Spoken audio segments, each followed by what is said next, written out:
On vivait vraiment une sale époque, pas vrai? Entre la maladie, les guerres et la criminalité, le danger est maintenant omniprésent. Selon moi, ce dont la population a le plus besoin, c'est avant tout de sécurité. Ce qui est triste, c'est que les gens sont devenus tellement parano qu'ils en sont arrivés au point de douter du premier kidam qui vient sonner à leur porte. Ils partent du principe que celui-ci leur veut nécessairement du mal, comme si le monde de dehors était destiné à leur causer du tort. En fait, ils ont peur de l'inconnu, de l'étranger. En réalité, rien ne répondrait mieux à tous ces mots qu'un bon Judas optique. La lentille placée dans la porte, permettant à l'occupant d'épier en toute discrétion celui à l'extérieur. Un simple coup d'œil suffisant à s'assurer qu'il s'agit bien d'une figure familière ou d'un livreur. En tant que concierge, ce phénomène j'ai pu l'observer de mes propres yeux.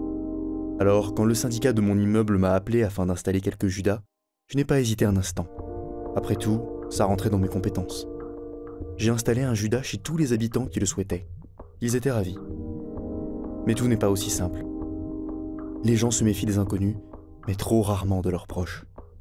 Ainsi, qui aurait pu croire que le concierge si poli, si gentil, ait pu trafiquer les Judas? Il s'agit en fait de simples lunettes. Autrement dit, ils permettent de voir de l'intérieur comme de l'extérieur. Je les ai légèrement teintés, de manière à ce que ce soit indétectable. J'ai vraiment fait du bon travail.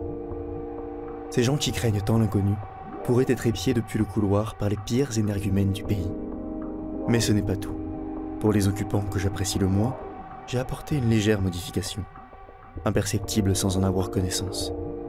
Un minuscule trou traversant l'entièreté de la lunette du Judas. Un trou à peine visible, et qui pourtant pourrait aisément faire passer une aiguille. Les Judas n'auront jamais aussi bien porté leur nom.